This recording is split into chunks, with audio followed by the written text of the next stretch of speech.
మాటల కందని మరో దారుణం. కోల్కతా ఆర్జికల్ హాస్పిటల్లో వైద్య విద్యార్థినిపై అత్యంత భయంకరంగా రేప్ అండ్ మర్డర్. గత 6 రోజులుగా ఈ ఘటన దేశవ్యాప్తంగా సంచలనంగా మారింది, అట్టుడుకుతోంది. అంతకు మించిన ఆందోళనలకు దారితీసింది. ప్రభుత్వ ఆసుపత్రుల్లో ఇదేనా భద్రత అంటూ మెడికోలు తీవ్ర ఆగ్రహంతో ఉన్నారు. కేసు సిబిఐకి చేరింది. టీమ్ హాస్పిటల్కి వచ్చింది. ఇప్పటికే ఒకరిని అరెస్ట్ చేశారు.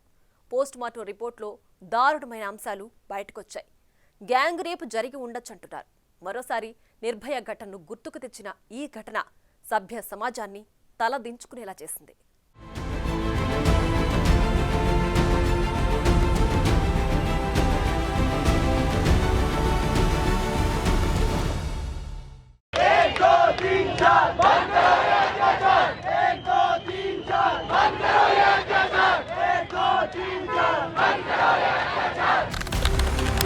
ఆగస్టు 9, 2 గంటలు.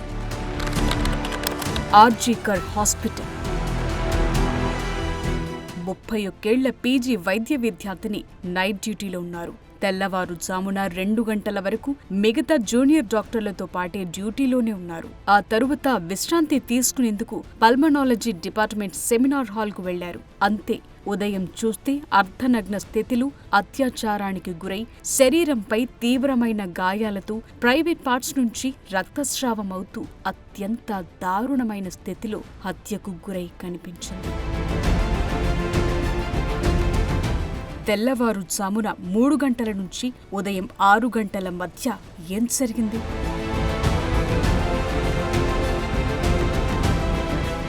దేశ రాజధాని ఢిల్లీలో జరిగిన నిర్భయ ఘటన ఎంత దారుణంగా జరిగిందో ఇప్పుడు కోల్కతాలోనూ అదే పైశాచికం జరిగింది. మరణానికి ముందే నరకం చూపించేలా ఆమెను చిత్రహింసలు పెట్టినట్లు పోస్టుమార్టం రిపోర్ట్ చెబుతోంది. డాక్టరై తన చిన్ననాటి కల నెరవేర్చుకుందామనుకున్న వైద్య విద్యార్థిని ఆశలు సజీవ సమాధి అయ్యాయి. ఏ హాస్పిటల్లో రోగులకు సేవలందించిందో అక్కడే దారుణమైన స్థితిలో కన్నుమూసింది. ఢిల్లీలో నిర్భయపై గ్యాంగ్ రేప్ ఎంత దారుణంగా జరిగిందో కోల్కతాలోనూ అంతకంటే దారుణాతి దారుణంగా రేప్ చేసి చంపేశారు. 4 పేజీల పోస్టుమార్టం రిపోర్ట్ చూసిన వారంతా అయ్యో పాపమంటున్నారు. విశ్రాంతి తీసుకుంటున్న విద్యార్థినిని దారుణంగా హింసించి అత్యాచారం చేసి చంపిన ఘటన సభ్య సమాజం తలదించుకునేలా చేసింది. హాస్పిటల్స్లో మెడికోల భద్రతను మరోసారి బయటకు తెచ్చింది ఈ ఇన్సిడెంట్. ఘటన జరిగిన టైంలో అనుమానాస్పదంగా అదే ప్లేస్లో తిరుగుతూ కనిపించిన సంజయ్ రాయ్ అనే వ్యక్తిని అరెస్టు చేశారు పోలీసులు.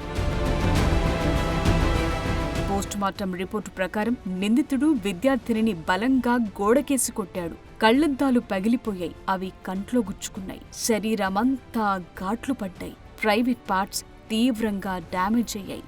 లోతైన గాయాలు ఉన్నట్లు రిపోర్టులో తేలింది. గొంతు నులిమేశాడు. వేళ్లు విరిచేశాడు. పెదవులు, కాళ్ళు, చేతులపై పెద్ద పెద్ద గాయాలయ్యాయి. కళ్ళతో పాటు నోటి నుంచి రక్తం వచ్చింది. లైంగిక దాడి చేసేటప్పుడు గట్టిగా అరవకుండా గొంతు పట్టేశాడు. గొంతు నులిమి చంపటం వల్ల థైరాయిడ్ దగ్గర మృదులాస్థి ఎముక విరిగిపోయింది. ఆమె 2 కాళ్లు 90 డిగ్రీల దూరం పడి ఉన్నాయి. అంటే 2 కాళ్లను ఎంత బలంగా విరిచాడో అర్థం చేసుకోవచ్చు. ప్రైవేట్ పార్టులో స్పెర్మ్ ఎక్కువ మోతాదులో గుర్తించినట్లు పోస్టుమార్టం చేసిన డాక్టర్లు చెప్తున్నారు. అంటే ఇది ఒక్కరు చేసిన పని కాకపోవచ్చన్న అనుమానాలను డాక్టర్లు వ్యక్తం చేస్తున్నారు. అంటే 2 లేదా 3 గ్యాంగ్ రేప్కు పాల్పడ్డారా అన్న కోణంలో సిబిఐ రంగంలోకి దిగింది.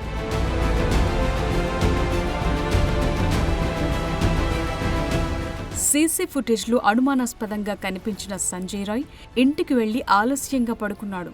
సాక్ష్యాలను ధ్వంసం చేసేందుకు వేసుకున్న బట్టలను ఉతికించాడని, అతని బూట్లు, వాటిపై రక్తపు మరకలు కనిపించాయని పోలీసులు గుర్తించారు. ప్రస్తుతానికి అరెస్టు చేసి విచారణ జరుపుతున్నారు. విచారణలో నిందితుడు నేరాన్ని అంగీకరించాడని పోలీసులు చెప్తున్నారు. దారుణాతి దారుణంగా రేప్ చేసి హత్య చేశానన్న బాధ, భయం ఏమాత్రం అతడిలో కనిపించలేదంటున్నారు.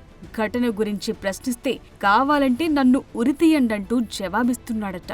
సంజయ్ రాయ్ మొబైల్ స్వాధీనం చేసుకుని చూస్తే ఆ ఫోన్ నిండా అశ్లీల వీడియోలే ఉన్నాయి. ఫోన్ కాంటెంట్ చూసి పీజీ వైద్య విద్యార్థినిపై దారుణానికి ఒడిగట్టి ఉంటాడని పోలీసులు భావిస్తున్నారు.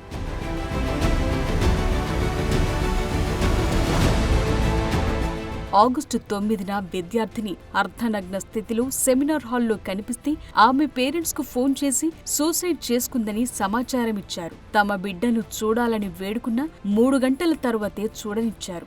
ఉదయం 6 గంటలకు మృతదేహాన్ని గుర్తిస్తే సాయంత్రం పోస్టుమార్టం చేశారు. ఇన్వెస్టిగేషన్ను హాస్పిటల్ సిబ్బంది పక్కదారి పట్టించారా అన్న డౌట్లు కూడా పెరుగుతున్నాయి. అంతేకాదు ఆర్జికర్ హాస్పిటల్ ప్రిన్సిపల్ సందీప్ ఘోష్ మృతురాలి గురించి కొన్ని కామెంట్లు చేసినట్లు ప్రచారం జరిగింది.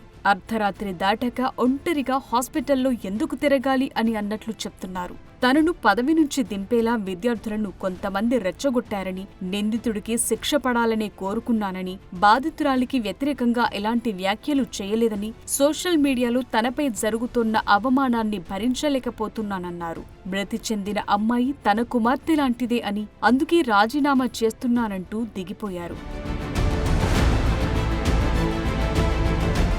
ఇంత పెద్ద వ్యవస్థ, ఇంతమంది డాక్టర్లు, సెక్యూరిటీ అయినా ఏం లాభం? ఓ నిండు జీవితం కామాంధుడి చేతిలో బలైపోయింది. అత్యంత దారుణాతి దారుణంగా శరీరానికి తూట్లు పడ్డాయి. ఓవైపు ఇంత దారుణమైన ఘటన జరిగితే నెమ్మదిగా దర్యాప్తు జరగటంపై వైద్య విద్యార్థులు ఆందోళనలను తీవ్రం చేశారు. దేశమంతా మెడికోలు సంఘీభావం ప్రకటించారు. క్యాండిల్ ర్యాలీలు చేశారు. బాధితురాలికి న్యాయం జరగాలని డిమాండ్ చేస్తున్నారు.